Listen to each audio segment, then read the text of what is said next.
السلام علیکم۔ بسم اللہ الرحمن الرحیم۔ اس طریقے سے استغفر اللہ پڑھو، اللہ حالت بدل دیں گے۔ آزما کے دیکھو، پہلی چیز اللہ کا ذکر، اس سے رزق ملتا ہے۔ گویا قبر میں سب سے زیادہ جو چیز بچائے گی وہ اللہ کا ذکر ہوگا۔ فرمایا عقل مند کون ہے جو اٹھتے بیٹھتے قرآن پڑھ رہا ہے؟ عقل مند کون ہے جو اٹھتے بیٹھتے لیٹتے جاگتے اللہ کا ذکر کرتے ہیں؟ اللہ کے ذکر سے روزی ملتی ہے۔ اللہ قرآن میں کہہ رہا ہے، اے ایمان والو، تمہیں رزق کمانے کے لیے پیدا کیا، ہم تمہیں دیں گے۔ سورہ یاسین صبح پڑھ لو، رزق کے مسئلے حل۔ سورہ واقعہ سونے سے پہلے گھر میں پڑھو، گھر کے رزق کے مسئلے ختم ہو جائیں گے۔ صبح ہی تسبیح پڑھ لو، سبحان اللہ و بحمدہ، سبحان اللہ العظیم، استغفر اللہ۔ فجر کی نماز سے پہلے سنتوں اور فرض کے درمیان میں ایک تسبیح پڑھ لو، تمام مخلوق کو اس سے روزی ملتی ہے۔ روزی کا مسئلہ ختم۔ لا الہ الا اللہ ملک الحق المبین۔ روزی کا مسئلہ ختم۔ رزق الکریم، یہ ہجرت اور نصرت کے ساتھ جماعتوں کی نصرت کرو، نصرت میں روزی ہے۔ یتیم اور بیوہ کی مدد کرو، دیکھو روزگار کہاں سے آتا ہے۔ فرمایا آسمان سے روزی کن کی آتی ہے؟ جو غصے کو کنٹرول کرتے ہیں۔ غصے کو روک لو، دیکھو روزگار کیسے آتا ہے، ورنہ اللہ ایسا پھنسائے گا روزی میں۔ لوگوں کو معاف کرو، یہ دو صفات بتائیں، اور تنگی میں ہو فراقی۔ تنگی میں ہو فراقی میں اللہ کے راستے میں خرچ کیا کرتا ہے؟ ایک کھجور ہی خرچ کرو، جو رات کو مصلے پہ زیادہ ہوگا، انشاءاللہ اللہ اس کی دکان میں خوار نہیں کرے گا، اس کو روزی کے لیے کبھی ذلیل نہیں کرے گا، اس کی روزی گھر کے قریب کر دے گا۔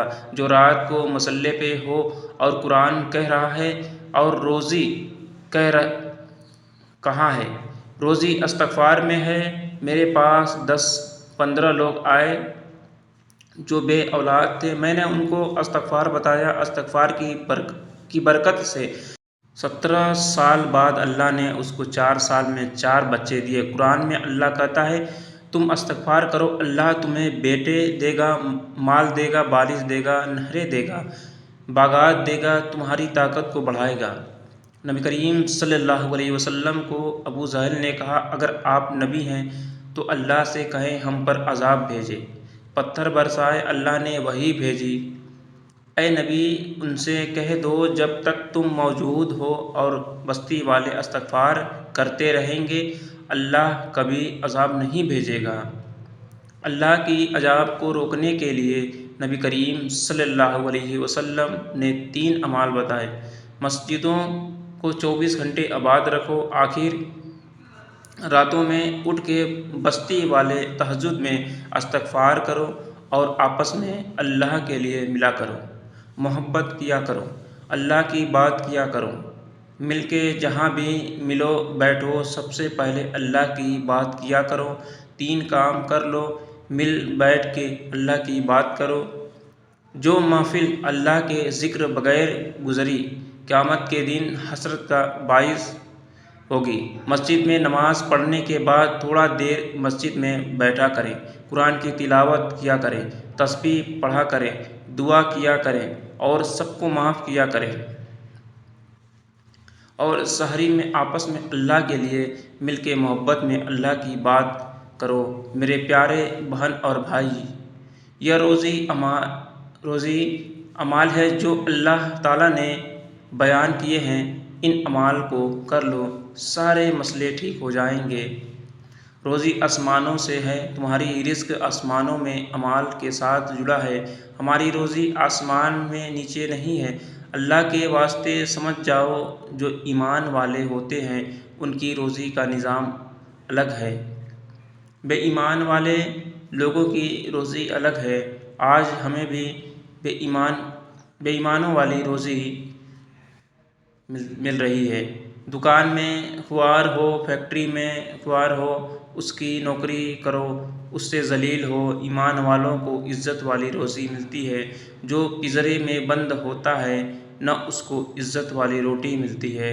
کبوتر طوطے یہ کھا، تجھے گرمی سردی سے بچائے گا، تجھے بلیوں کتوں سے بچائے گا۔ جو آوارہ جانور ہوتا ہے اس کو مار دیتے ہیں۔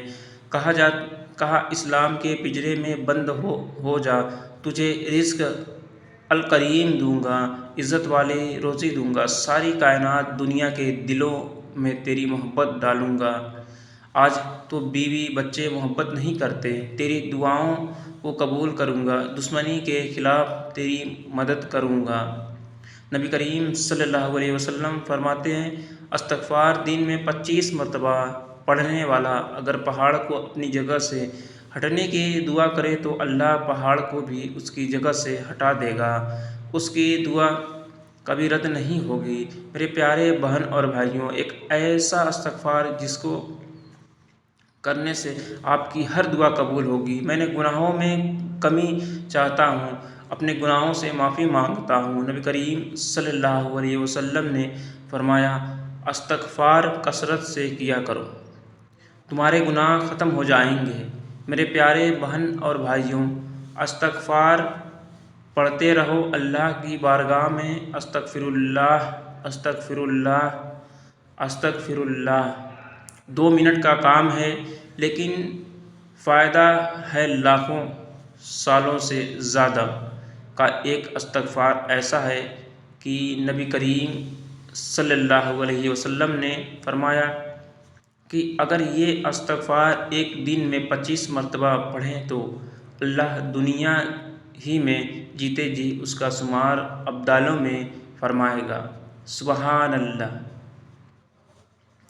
اور قیامت کے دن اس کو ابدال کی حیثیت سے اٹھائے گا۔ ابدال وہ لوگ ہیں اللہ جن کی برکت سے بارش نازل کرتا ہے۔ ابدال وہ لوگ ہیں جن کی وجہ سے برکت سے زمین سے سبزہ اگتا ہے۔ ابدال وہ لوگ ہیں جن کی برکت سے مصیبتیں دور ہوتی ہیں اور ابدال کی دعا کبھی رد نہیں ہوتی۔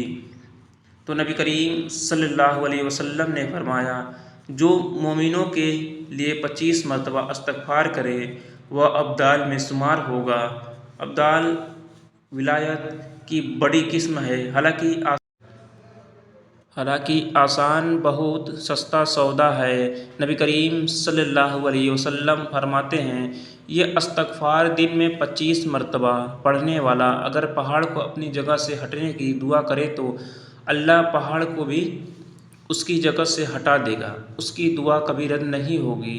آسان استغفار بھی ہے اور پڑھنا 25 مرتبہ 2 منٹ کا کام ہے۔ استغفار یہ ہے، اصل میں تمام مومنین کے لیے استغفار کرنے کا حکم دیا گیا ہے۔ نبی کریم صلی اللہ علیہ وسلم یہ تعلیم فرمائی صحابہ کو، استغفر اللہ ربی ولوالدی ولجمیع المسلمین والمسلمات والمؤمنین والمؤمنات الحیاء منہم والاموات۔ جو اس استغفار کی 25 مرتبہ پڑھے روزانہ، یعنی تمام مومن کے لیے جو استغفار کرے وہ مستجاب الدعویٰ ہوگا، اس کی دعا کبھی رد نہیں ہوگی اور اس کا شمار ابدالوں میں ہوگا۔ سبحان اللہ۔ اسی لیے اس کو یاد کرنا آسان ہے، یہ تو ہمیں یاد ہی ہے۔ ہم لوگ اس کو اتحیات شریف میں پڑھتے ہیں، استغفر اللہ ربی ولوالدی ولجمیع المسلمین والمسلمات والمؤمنین والمؤمنات الحیاء منہم والاموات۔ اس کا مطلب یہ ہوا، استغفر اللہ، اللہ مجھے بخش دے، میری مغفرت فرما دے اور میرے ماں باپ کو بخش دے اور جتنے مسلمان مرد عورتیں سب کو بخش دے اور جتنے مومن مومنات ہیں سب کو بخش دے اور زندوں کو بھی بخش دے اور مردوں کو بھی بخش دے۔ یہ یہ اس کا مفہوم ہے استغفار کی کثرت کرو، اور استغفار کی کثرت صرف گناہوں کو مٹاتی نہیں ہے، استغفار کی کثرت درجوں میں اضافہ بھی کرتی ہے۔ بے شک استغفار کی کثرت رزق میں برکت بھی عطا کر دی جاتی ہے۔ استغفار کی کثرت بے اولادوں کو اولاد کا سبب بن جاتی ہے۔ استغفار کی کثرت برآنے رحمت کے نزول کا سبب بن جاتی ہے، بلکہ اللہ نے وعدہ کیا کہ محبوب جب تک تم ان کے درمیان ہو ان پہ عذاب نہیں آئے گا، اور فرمایا جب تک یہ استغفار کرتے رہیں گے تب تک ان پر عذاب نہیں آئے گا۔ جب تک بندہ توبہ کرتا رہے، استغفار کرتا رہے، وہ عذاب کا شکار نہیں ہوگا۔ اس لیے ہمیشہ اللہ کی بارگاہ میں استغفر اللہ پڑھتے رہیں۔ اللہ ہم سب کی دعاؤں کو قبول فرمائے، ہم سب کی گناہوں کو معاف فرمائے، ہمیں لڑائی جھگڑا سے دور رکھے، ہمیں لوگوں کی مدد کرنے والا بنا دے۔ آمین آمین یا رب العالمین۔ میرے پیارے بہن اور بھائیوں، آپ سے درخواست ہے کہ ہماری آج کی اس معلوماتی ویڈیو آپ کو پسند آئی ہے تو ویڈیو کو لائک اور شیئر ضرور کر دیجیے گا، اور ہمارے چینل کو سبسکرائب کر لیجیے گا۔ جزاک اللہ۔